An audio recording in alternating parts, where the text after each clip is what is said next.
Hey everyone, in this video we will be learning how to place a mock-up of your design on an object. Alright, so you could have a product, something like this tote bag that you would want your custom art to be displayed on. So this is the final image that we will be achieving, right? So without the overlay, this is how the bag looks, and this is how we will be placing the custom image on the product. Okay, so here is a very nice painting of a vase with flowers on it. Okay, I want this particular painting to be displayed on the tote bag. Okay, so that remains the goal. Okay, our step one would be to use the quick selection tool and quickly make a selection of the white tote bag. We have to make sure that the selection is accurate so that the mockup does not look unreal. Okay, so we're carefully going to select each part of the bag. Okay, now that we have the bag selected, the next step would be to extract the bag in a separate layer. We will do that using Command J or Control J on your keyboard. And there you can see that the bag is now an independent layer in itself, okay, which is great. The next step is to import the image of the painting of the vase, and we will move it into our project file and hit OK. Now the painting is a bit too large for the artwork size that we are working on, so we're going to scale this down using the transform tools by hitting Control T or Command T on your keyboard and just scaling this down proportionally. Now I have resized this painting such that it covers the tote bag completely. Okay. And if you notice that the tote bag is slightly tilted, okay, so we will slightly twist or rotate the painting to match the bag in alignment and angle. Okay, right, this looks good, and then hit enter. The next step would be to clip this particular image onto the bag layer that we just created. Okay, we will do that by moving your mouse over to the layer 2 of the painting, and then hit Option or Alt on your keyboard, and then the mouse pointer will change into this clip icon, and then hit click, and you see now the entire painting is clipped inside the bag, the tote bag.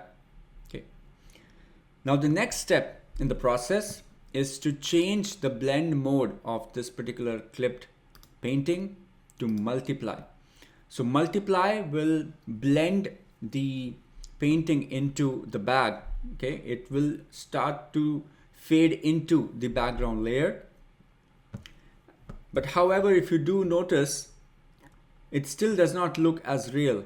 Okay, some parts of the bag which are supposed to be open are still closed, and it looks like it's sitting on top but not perfectly blended. Okay, now to blend this further, we will right click on the layer 2, the painting, and click blending options. Under the layer styles, I want you to look at the underlying layer. Okay, this is important. Now this particular slider is used to show the layer behind the layer that you are viewing. Okay, so we can control that by pressing Option or Alt on your keyboard, and then we move this particular slider from the white slightly backwards, and you see now the background bag, the texture of the bag begins to reveal itself like that. Okay, so we will move it to the point where it begins to look realistic. I think this is good enough, and similarly we'll do it from the other end as well.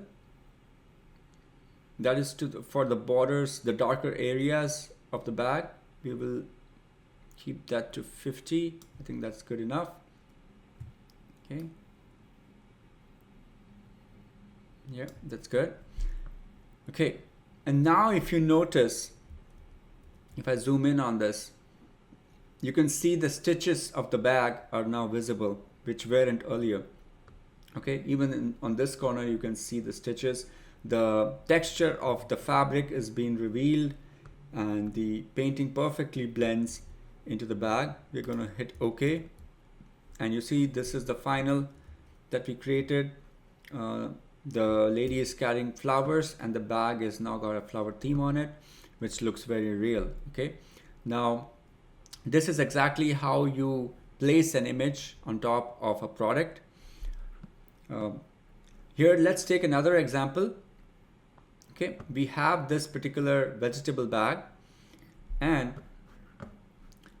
let's say you are having a food product company or a restaurant, and you deliver groceries or you deliver food. Okay, so if you want your logo to be mocked up on this particular bag, you can easily do that with the same technique. So first thing first, we will have this image open on Photoshop. Then we will quickly import the brand logo into the canvas. Okay, there we have King's Food logo loaded on. Okay, I will scale this down using my transform tools, Command T, and scale it down to fit the center of the bag right here. I think this is a good size, and I hit enter. Okay, you can align the logo with the angle of the bag. We can slightly rotate the logo to match the bottom of the bag so that it begins to look realistic. Okay, and then we'll repeat the same steps. We will select the layer and we will change the blend mode to multiply, and you see with that it already begins to show the background texture of the bag itself. Okay, however, to blend this even further, we will right click on the bag, on the logo, and select blending options, and we'll repeat the same thing. We will reduce the white region so that the texture is visible nicely, and we'll pull this from the darker areas as well. Okay, we will adjust it until we have a decent looking logo which looks realistic. That's the goal of the project. You see now the threads, the stitches of the bag are visible nicely. It looks like it's printed in there. Okay, you can make it darker or you can make it lighter. It's totally up to you. I like this, and I'm gonna hit OK. So there it is. Now you have your brand logo mocked up on this bag. Okay, so guys, this is exactly how you can have mock-ups of your brand logos on your products and send it off to clients.